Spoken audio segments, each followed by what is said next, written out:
Hi everybody! This week I want to show you how I make my own homemade potpourri.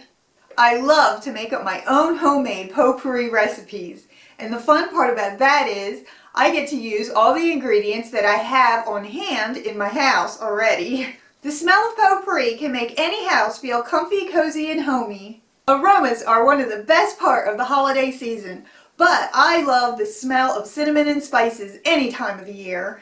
I'm going to show you a simple recipe that I came up with today with the ingredients that I have at my fingertips. Feel free to change your recipe to what you have in your kitchen.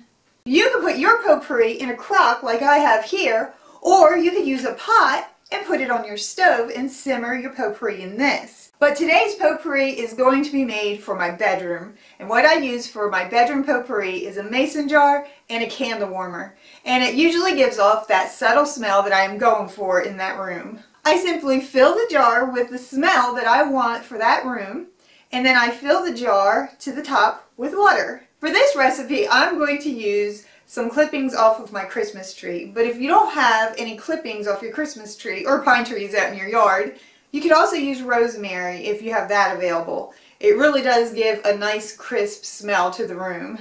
I start off by cutting pine twigs into small pieces. For this batch of potpourri, let's use peels from a small orange. A lot of recipes call for whole cloves or whole cinnamon sticks, but if you don't have that handy, don't be afraid to use the powdered spices.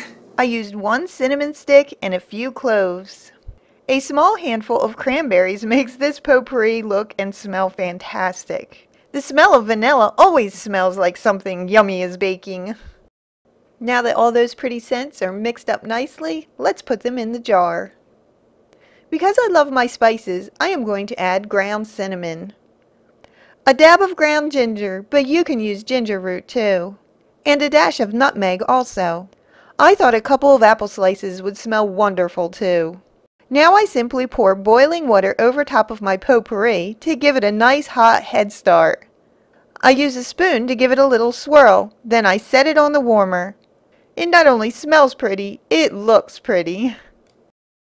I'm going to leave a couple of links down below with several different recipes so that it gives you a head start on some of the different things that other people use in their potpourri. And I was just hoping that it would stimulate your imagination to come up with your own recipes like I do. I hope this week's tip encourages you to make your own homemade potpourri. I'll see you next week with another tip. Bye!